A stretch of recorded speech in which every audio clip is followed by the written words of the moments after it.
எல்லோருக்கும் வணக்கங்க. அட்சய திதி அன்னைக்கு நம்ம தங்கம் தான் வாங்கி வைக்கணும் அப்படின்னு எல்லாரும் சொல்றாங்க இல்லையா? நம்ம தங்கம் வாங்க முடியாத நம்ம இந்த மாதிரி ஒரு பாக்கெட் உப்பு அன்றைய தினமே போய் புதுசா வாங்குங்க. உப்பு வாங்கி இந்த மாதிரி விரலி மஞ்சள் இது மேல வைங்க. நீங்க எத்தனை மஞ்சள் வச்சாலும் பரவாயில்ல, ஒத்தப்படையான மஞ்சள் வைங்க. இந்த உப்பையும் இந்த மஞ்சளையும் கொண்டு போய் நீங்க பூஜை ரூம்ல வச்சு நீங்க பூஜை பண்ணுனீங்க அப்படின்னா மகாலட்சுமி தாயார் நீங்க நினைச்சதை கண்டிப்பாக நிறைவேற்றுவாங்க. ஏன் அப்படின்னா நமக்கு இந்த உப்பும் கடல்ல தான் உற்பத்தி ஆகுது. அது அல்ல குறையாத அட்சய பாத்திரமும் கடல்ல தான் இருந்து எடுக்கிறாங்க. நம்ம லட்சுமி தாயாரும் கடல்ல தான் இருக்காங்க. அதனால இந்த மூணுமே வாங்கி வச்சு நீங்க பூஜை பண்ணுங்க.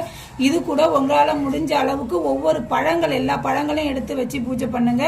இது கூட நெய் வைத்தியங்கள் என்ன வைக்கலாம் அப்படின்னு பாத்தீங்கன்னா அவல் பாயாசம், பால் பாயாசம், கற்கண்டு சாதம், இது மூணுமே அம்பாளுக்கு பிடிச்சது. நீங்க இதுல ஏதாவது ஒண்ணு வச்சு நீங்க பூஜை பண்ணுங்க. கண்டிப்பாக உங்க வீட்டுல அல்ல குறையாத செல்வங்கள்